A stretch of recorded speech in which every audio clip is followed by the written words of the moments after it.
2 दिन पहले ही पाकिस्तान के लोग जश्न मना रहे थे सीज फायर को लेकर, क्योंकि पाकिस्तान की सरकार ने वहां की जनता से भारत की तबाही का सटीक आंकड़ा छिपाया था।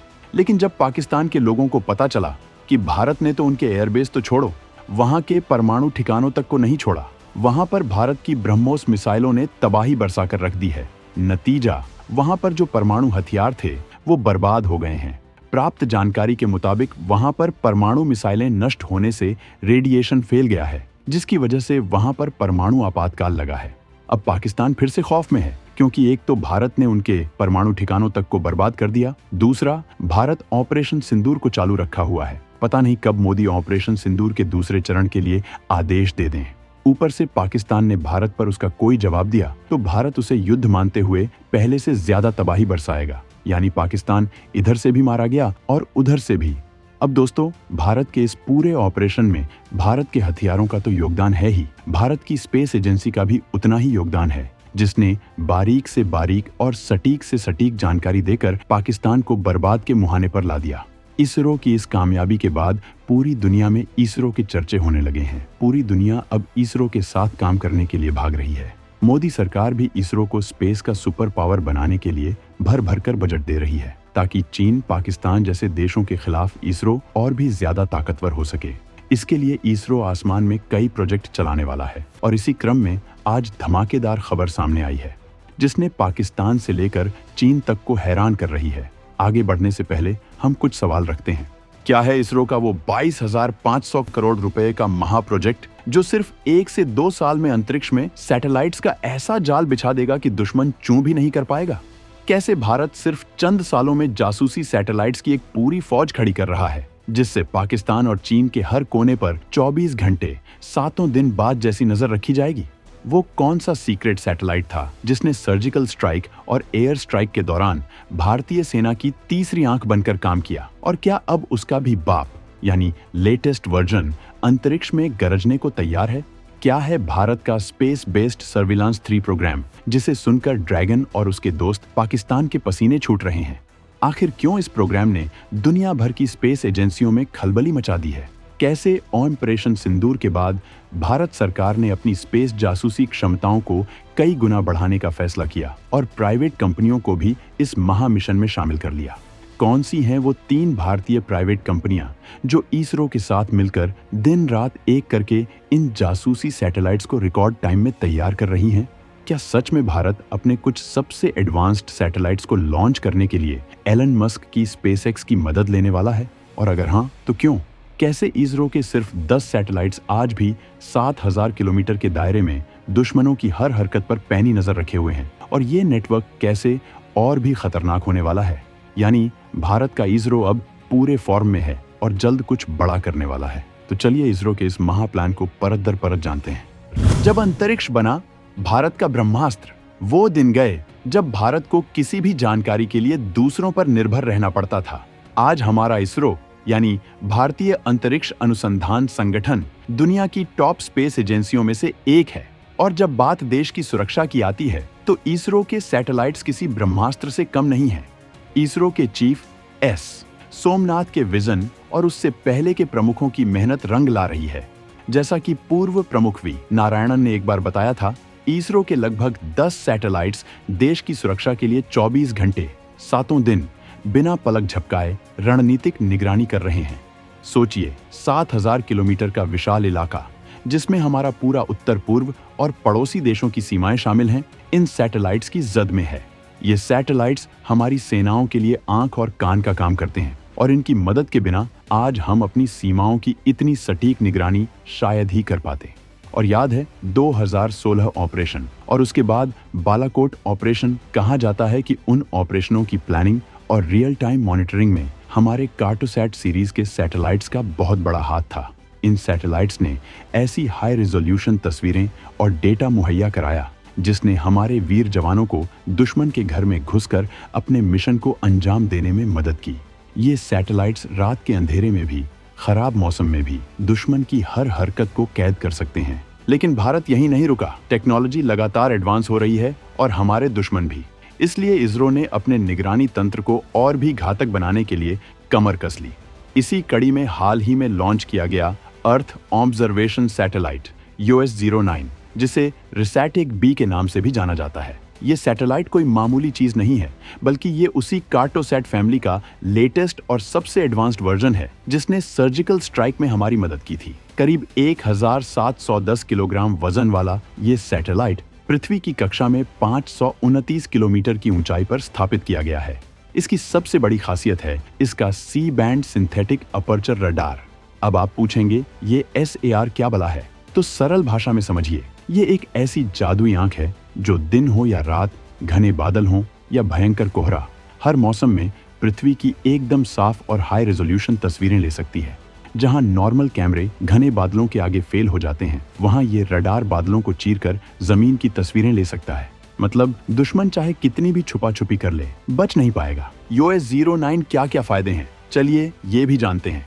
पहला, देश की रक्षा। ये सैटेलाइट हमारी सेनाओं को बॉर्डर की निगरानी, संदिग्ध गतिविधियों पर नजर रखने और महत्वपूर्ण इलाकों की मैपिंग में जबरदस्त मदद करेगा। इसकी हाई रिजोल्यूशन तस्वीरें सेना के लिए किसी वरदान से कम नहीं।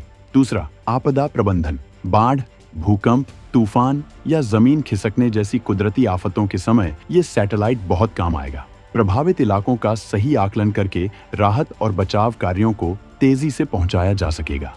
तीसरा, प्राकृतिक संसाधनों की निगरानी। खेती-बाड़ी, जंगल, पानी के सोर्स और खनिजों की निगरानी में भी ये सैटेलाइट अहम भूमिका निभाएगा। ये रिसैट सीरीज का 7वां सैटेलाइट है और हर नया सैटेलाइट पहले से ज्यादा ताकतवर और एडवांस्ड होता है। इसे इसरो के भरोसेमंद रॉकेट PSLV C6-1XL से लॉन्च किया गया, जो भारी सैटेलाइट्स को भी सटीकता से उनकी कक्षा में पहुंचाता है।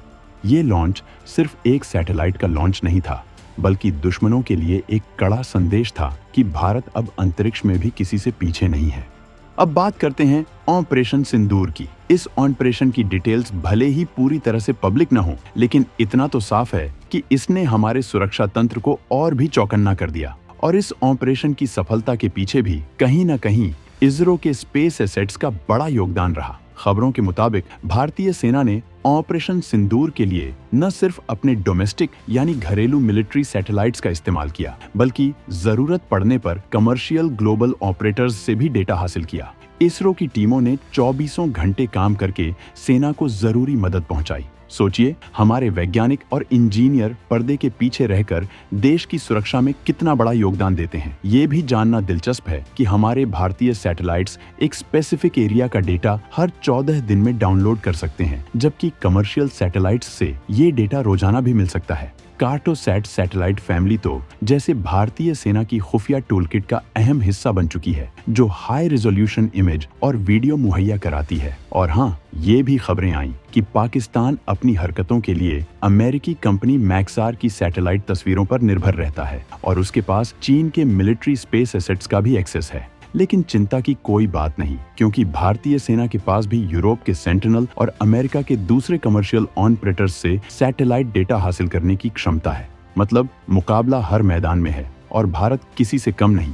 22,500 करोड़ का तूफान, space based surveillance 3 programme. Operation Sindoor जैसे हालातों और पड़ोसियों की नापाक हरकतों ने एक बात तो साफ कर दी थी, भारत को अपनी अंतरिक्षीय निगरानी क्षमताओं को कई गुना, जी हाँ, कई गुना बढ़ाना होगा। और इसी जरूरत को समझते हुए भारत सरकार ने एक ऐसा कदम उठाया जिसने दुनिया को चौंका दिया। ये कदम है स्पेस बेस्ड सर्विलांस 3 प्रोग्राम। ये कोई छोटा मोटा प्रोग्राम नहीं है। इस प्रोग्राम के तहत कुल 52 जासूसी सैटेलाइट्स का एक पूरा जाल अंतरिक्ष में बिछाया जाएगा। जरा कल्पना कीजिए, 52 बाज आसमान में मंडरा रहे हों, जिनकी नजर से कुछ भी छिप न सके। और सबसे बड़ी बात, इस मिशन को पूरा करने की टाइमलाइन। पहले इन सैटेलाइट्स को बनाने के लिए 4 साल का वक्त दिया गया था, लेकिन मौजूदा जियोपॉलिटिकल हालात और देश की सुरक्षा की अर्जेंट जरूरतों को देखते हुए इस टाइमलाइन को घटाकर सिर्फ 12 से 18 महीने कर दिया गया है। लक्ष्य ये है कि ये सैटेलाइट्स 2026 या उससे भी पहले ऑपरेशनल हो जाएं।